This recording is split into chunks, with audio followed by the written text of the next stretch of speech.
আমরা পরিস্থিতির কারণে বিভিন্ন প্রশ্ন আমাদের কাছে আসে, তো এগুলি আমরা কোরআনের আলোকেই আমরা আলোচনা করব। আমরা ইনশাল্লাহ যতখানি সম্ভব যে কোনো কথা আমরা কোরআনের মাধ্যমেই বোঝার চেষ্টা করব এবং আপনাদেরকে বোঝানোর চেষ্টা করব। সত্য দলের পরিচয় আপনি কি করে জানবেন? এই যে এত দল মত, এর মধ্যে কোন দলটা সত্য? আপনি যার কাছে যাবেন, যার মাহফিল শুনবেন, শুনলে মনে হবে এই হুজুরই সত্য। আরেকজনের মাহফিলে যাবেন, তিনি তার কথা শুনলে মনে করেন এই হুজুরই সত্য। হোমিওপ্যাথি ঔষধের মতো, হোমিওপ্যাথি ঔষধের ব্যাপারে পড়িয়ে দেখবেন, মনে হয় যেন প্রত্যেকটাই আমার ঔষধ। তো এখন আপনি এটা বুঝবেন কি করে? তো এইটার বোঝার সহজ উপায় হলো কোরআন। কোরআন থেকে আপনি খুব সহজে বুঝতে পারবেন। আর আপনি যদি নিজে বুঝতে চান, তাহলে আপনি ওই তাবলিগের সাথে ঘুরবেন এক সিল্লা, শশিনিয়া যাবেন একবার, চরমনায় যাবেন একবার, আটরসি যাবেন একবার, তারপরও আপনি কিন্তু নির্ণয় করতে পারবেন না। আর আল্লাহ আপনাকে এমন পরামর্শ দিয়েছে একেবারে আপনি খুব সহজেই বুঝতে পারবেন হক দল কোনটা। এটা বোঝার জন্য আল্লাহ কোরআন পাকে বলেছেন, কোরআন পাকে আল্লাহ বলেছেন যে শয়তান সম্পর্কে আল্লাহ বলেছেন, শয়তান আল্লাহর কাছে চ্যালেঞ্জ করেছে, ফাবেমা আগওয়াইতানি লাআকুদান্না লাহুম সিরাতাকাল মুস্তাকিম। হে আল্লাহ, যে কারণে আপনি আমাকে বিপদগামী করেছেন, পথভ্রষ্ট করেছেন, আপনি জেনে রাখেন অবশ্যই আমি আপনার সিরাতাল মুস্তাকিম রাস্তায় বসে পড়ব। সিরাতাল মুস্তাকিমের রাস্তায় বসে আমি কি করব? সুম্মা লাআতিয়ান্নাহুম মিন বাইনি আইদিহিম ওয়ান আইমানিহিম ওয়ান শামাইলিহিম ওয়ান আইমানিহিম ওয়ান শামাইলিহিম ওয়ালা তাজিদু আকসারাহুম শাকিরিন। শয়তান আল্লাহর কাছে চ্যালেঞ্জ করে বলল যে অবশ্যই আমি আপনার সিরাতাল মুস্তাকিম রাস্তায় বসে থাকব এবং ওখানে বসে আমি আপনার যারা বান্দা তাদের সামনের থেকে, পিছন থেকে, ডান থেকে, বাম থেকে আমি আক্রমণ করব। ফলে অধিকাংশকে আপনি পাবেন অকৃতজ্ঞ, আনগ্রেটফুল, তারা কৃতজ্ঞতা জ্ঞাপন করবে না। তো এখন আপনি জানেন সিরাতাল মুস্তাকিম রাস্তা একটাই, যেটা আমি দৈনিক ফাতিহায়, সূরা ফাতিহায় 32 বার ইহদিনাস সিরাতাল মুস্তাকিম এই কথাটা আমরা বলি। এই যে সিরাতাল মুস্তাকিম একটা রাস্তায়, দুইটা নাই।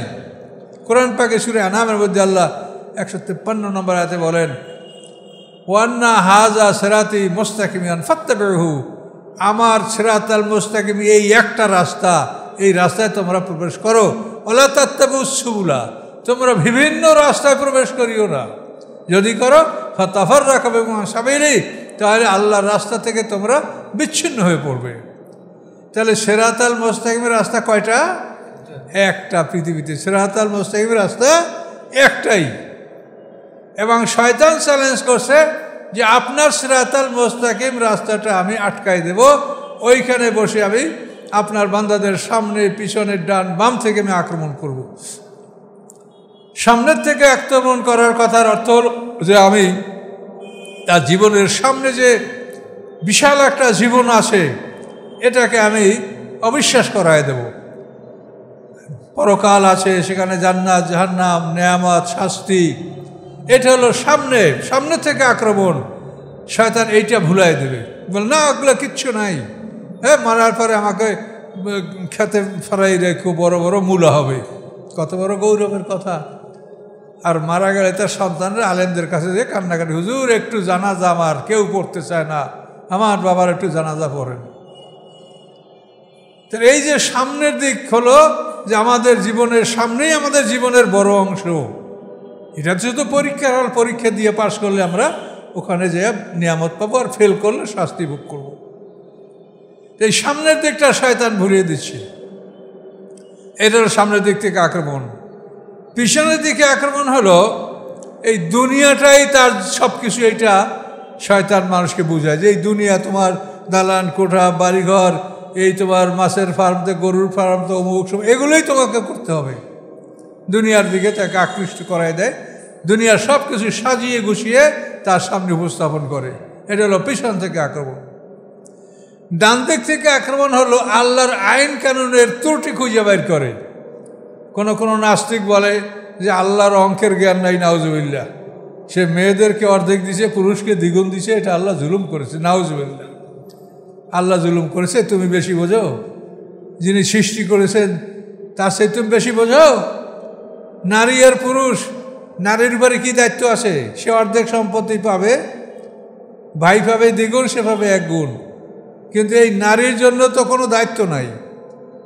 যে পুরুষ বিয়ে করবে, স্ত্রীর খোরাক পোশাক, সন্তানের লালন পালন করা, আত্মীয় স্বজনের সেবা করা, বাপ মার সেবা করা, এ সবই তো পুরুষের উপরে। আল্লাহ পুরুষকে দ্বিগুণ দিয়েছে, এটা কি আল্লাহ জুলুম করেছে? এভাবে আইন কানুনের সমালোচনা করে। এই চোরের বিচার হাত কাটা, ডাকাতের বিচার ডান হাত বাম পা কাটা, এই জেনার বিচার মানুষকে পাথর মেরে হত্যা করা, এগুলি সব অমানবিক।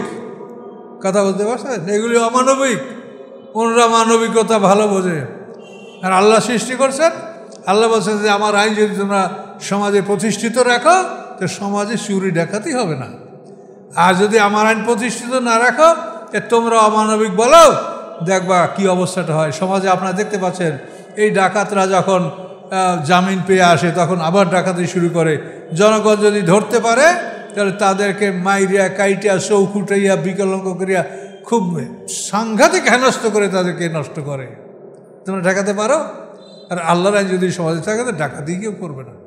এগুলো ডান দিক থেকে আক্রমণ। আর বাম দিক থেকে আক্রমণ হলো সমস্ত হারাম জিনিসগুলি তার কাছে খুব স্বাদের জিনিস। মদ, জুয়া, নারী, এই যে মানে বিভিন্ন যত হারাম পন্থা আছে এগুলিতে সব মজা। এটা হল তার বাম দিকে আক্রমণ। তাহলে এখন আপনি একটু লক্ষ্য করলেই বুঝতে পারবেন যে পৃথিবীতে বহু দল ইসলাম করে, কিন্তু শয়তানের সাথে সংঘর্ষ হয় কোন দলের? যে দলের সাথে শয়তানের দেখা হয়, শয়তানের দলের সাথে যাদের সংঘর্ষ হয় ওই দলটাই খাঁটি দল। কেন? ওই দলটাই সিরাতাল মুস্তাকিম এবং ওই রাস্তাটাকেই শয়তানে আটকায়। কাজেই ইসলাম করার কারণে একজনের ধন সম্পদ, বাড়ি ঘর সব যায়, জীবন যায়। আর একজনে ইসলাম করে, ইসলামের মাধ্যমে কোটি কোটি টাকা আয় করে, আর বলে আমাকে তো কেউ ঢিল মারে না। ঢিল মারবে কেন? তুমি তো সিরাতাল মুস্তাকিমের রাস্তায় নাই। শয়তান তো তোমার রাস্তাকে ছেড়ে দিয়েছে যে তুই এ রাস্তায় চল, এটা সিরাতাল মুস্তাকিম না। কাজে আপনি সারা পৃথিবীতে চলেন, আপনাকে কেউ বাধা দেয় না, দেশে বিদেশে আপনাকে সবাই সম্মান করে। এটার মানে যে আপনি যে রাস্তায় আসেন এই রাস্তাটা সিরাতাল মুস্তাকিম নয়। কি বুঝতে পারছেন? কোরআন থেকে বলা, এটা কিন্তু মুখের কথা না। কাজেই সিরাতাল মুস্তাকিম রাস্তা একটাই, এবং এই রাস্তাটাই শয়তান আটকাবে। অন্য যে শত শত রাস্তা আছে এর একটা রাস্তাও শয়তান বসবে না, এবং শয়তানের সাথে, শয়তানের দলের সাথে আপনাদের কোনো সংঘর্ষ হবে না। ওই রাস্তায় চলবেন, সবাই আপনাকে হাদিয়া তোহফা দিবে। আর আল্লাহর রাস্তায় চলবেন, তখন আপনি বিভিন্নভাবে কষ্টে পতিত হবেন। তাহলে সিরাতাল মুস্তাকিমের রাস্তা, সরল পথ কোনটা এটা বোঝা খুবই সোজা। একটু তাকাই দেখবেন যে আল্লাহর দ্বীনের পথে কাজ করার কারণে বাধাগ্রস্ত হচ্ছে কারা? যারা বাধাগ্রস্ত হয় তারাই সিরাতাল মুস্তাকিমে আছে, সরল পথে আছে, এবং ওই একটাই রাস্তা সরল রাস্তা। এটা বোঝার জন্য আপনি কোরআন থেকে বিভিন্নভাবে দেখেন। এই যে সূরা আনামের আয়াত 153, যে ওয়ান্না হাজা সিরাতি মুস্তাকিম ফাত্তাবিউ, এই একটা আল্লাহ বলেন আমার একটা রাস্তা, এই রাস্তায় তোমরা প্রবেশ করো। এখন আপনি দেখেন আমরা সমাজের ইমাম, বক্তা, আমরা এই সব কিছু, তাই না? কিন্তু একটা রাস্তা, এক রাস্তায় আল্লাহ থাকতে বসেন।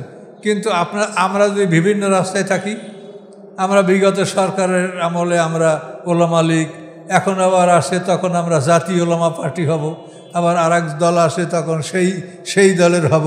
কি এই স্বভাব আমাদের আলেমদের আছে কি না? এই স্বভাবের আলেম যারা, তারা হক পথে নাই। কেন? তারা একাধিক রাস্তায় ঢুকতেছে। এখন এই রাস্তা, তখন সেই রাস্তা, আবার যদি সুবিধা সুযোগ অর্জন করতে আর এক রাস্তা। এইগুলি যারা অনুসন্ধান করে তারা সিরাতাল মুস্তাকিম রাস্তায় নয়। কাজে আপনারা নামাজ পড়েন, ইবাদত বন্দি করেন, এটা আলেমদের কাছে এটা আমানত। আল ইমামু জামিনুন ওয়াল মুয়াজ্জিনু মুতামিনুন। আল্লাহ রাসূল বলেন ইমাম হচ্ছে তোমাদের নামাজের জিম্মাদার। কাজে আপনি কার কাছে সমর্থ করছেন আপনার এত বড় দায়িত্ব, যেটা পরকালের দায়িত্ব। কাজে এই জন্য এই সমস্ত বিষয়গুলি কোরআনের দিক তাকাইলে আপনার কাছে ক্লিয়ার হয়ে যাবে যে কোন আলেম হক পথে আছে, কোন লোকটা হক পথে আছে, কোন দলটা সহি দল, এটা আপনি বুঝতে সক্ষম হবেন। তো এইভাবে আপনি বুঝে চলার চেষ্টা করেন। আর আপনি মনে করবেন না যে আপনার দল খালি ভারী করতে হবে। আপনি ছোট থাকেন, ছোট দল আপনার হোক, কিন্তু আপনি খাঁটিভাবে মানে ভেজাল মিশাবেন না। ভেজাল মিশাইলে আপনিও এলোমেলো হয়ে যাবেন। এই জন্য আমার পরামর্শ হলো, আমি তো কোরআন থেকে কথা বলার মানুষ, আমার পরামর্শ হলো যে আমরা ঐক্য চাই। এই ঐক্যটা হলো একটা হলো মানে জাতীয় ঐক্য। সেটা হলো আমরা হিন্দু, মুসলমান, খ্রিস্টান, বৌদ্ধ সবাই দেশে বসবাস করি, সবাই আমরা দেশের নাগরিক, সবাই মিলে আমরা দেশের কল্যাণ করব, সবাই মিলে দেশের অকল্যাণের বিরুদ্ধে আমরা রুখে দাঁড়াবো। এটা হলো আমাদের জাতীয় ঐক্য, এটা আপনি করবেন। কিন্তু দলীয় ঐক্য, এটা আপনি যদি ভেজাল থাকে তো তাদেরকে নিয়ে দলীয় ঐক্য করলে আপনার বিপদ হবে। এটা কোরআন পাকে আল্লাহ বারবার বলেছেন। আল্লাহ খারাজু ফিকুম মা যাতুকুম ইল্লা খাবালা। মুনাফিক সম্পর্কে আল্লাহ বলছেন যে ওরা যুদ্ধে যায় না, ওইটাই ভালো। যদি ওরা তোমাদের সাথে যুদ্ধে যাইতো তো তোমাদের মধ্যে ফিতনা ফাসাদ বাড়াবে, ছাড়া কিছু করবে না। তওবা দেখেন। এই জন্য যাদের মধ্যে ভেজাল আছে, যারা কোরআন পাককে সম্পূর্ণ সিলেবাসভুক্ত করে নাই, এই সমস্ত লোকদের সাথে ঐক্য করা কোনো প্রয়োজন নেই। এমনি রাষ্ট্রীয় ঐক্য সেটা তো আলাদা ব্যাপার, কিন্তু দলীয় ঐক্য যাদের মধ্যে মানে পূর্ণাঙ্গ ইমান যাদের নাই, যারা পূর্ণাঙ্গ কোরআনকে সিলেবাস করে নাই, কোরআনের অর্ধেক করেছে, অর্ধেক বাদ দিয়েছে, বা বেশি অংশই বাদ দিয়েছে, অর্ধেক না বেশি অংশই বাদ। কোরআনে আল্লাহ তাআলা বলেন হুয়াল্লাযী আরসালা রাসূলাহু বিল হুদা ওয়া দীনিল হক লিইয়ুযহিরাহু আলা দীনি কুল্লি। রাসূল পাঠিয়েছেন হেদায়েত নিয়ে, এক। 2 নম্বর দীন হক, সত্য আইন নিয়ে। 3 নম্বর এটাকে সমস্ত আইনের উপরে শ্রেষ্ঠত্ব দান করে, লিইয়ুযহিরাহু আলা দীনি কুল্লি। 3টে কাজ: হেদায়েতের কথা বলা, সত্য আইনের কথা বলা, এবং এই আইনগুলি পৃথিবীর সমস্ত প্রচলিত আইনকানুনের উপরে প্রাধান্য দেওয়া। এই 3টা কাজ নিয়ে নবী রাসূল আসেন। এখন আপনি সমাজে যে দলগুলি দেখেন, এই দলগুলির মধ্যে অধিকাংশ দল দেখবেন শুধু এই একটা নিয়ে আসে, হেদায়েত। ওয়াজ নসিহত, বাবা ভালো করেন, রোজা করেন, নামাজ করেন, পর্দা করেন, পর্দা করেন, এই বলা আছে। কিন্তু এটা না করলে এটার জন্য যে আইন কি করা হয়েছে সে আইনের কথা তারা বলে না। তাহলে 2 নম্বর নাই। 3 নম্বর হলো যে এটাকে সমস্ত আইনের উপর এটাকে প্রাধান্য দিতে হবে, এক্ষেত্রে তো তারা মোটেই নাই। তাহলে এই সমস্ত দলের সাথে ঐক্য করে কোনো লাভ আছে? এদের সাথে ঐক্য করলে বিপদ হবে, ফ্যাসাদ হবে, এদেরকে নিয়ে আপনি অগ্রসর হতে পারবেন না। কাজে এই জন্য দলীয় ঐক্য করার সময় আপনার লক্ষ্য রাখতে হবে যে তারা কি অবস্থায় আসে। তারা যদি কলমা পড়ে তাহলে বাকিগুলি সম্পর্কে তাদেরকে বোঝান যে এগুলি আপনারা অন্তর্ভুক্ত করেন। আর যদি না করেন তাহলে তাদের সাথে ঐক্য করার কোনো প্রয়োজন আছে বলে আমি কোরআনের দৃষ্টিতে বলছি, আমি রাজনীতিক দৃষ্টিতে বলছি না, কোরআনের দৃষ্টিতে বলছি যে এমন দলের সাথে ঐক্য করা আল্লাহ কোরআন এটার অনুমতি দেন না বা পছন্দ করেন না। কাজে এভাবে বুঝে শুনে আপনারা কাজ করবেন। আপনি ছোট দলে থাকেন, কোনো আপত্তি নাই। পৃথিবীর খুব কম লোক জান্নাতে যাবে, খুব কম লোক জান্নাতে যাবে। ছোট দলে থাকেন, খাঁটি থাকেন, নির্ভেজাল থাকেন, বড় দল হওয়ার কোনো প্রয়োজন নাই। আল্লাহর পথে থাকেন, কোরআন অনুসারে থাকেন, আপনি ছোট দল হন, তাতে কোনো আপত্তি নাই।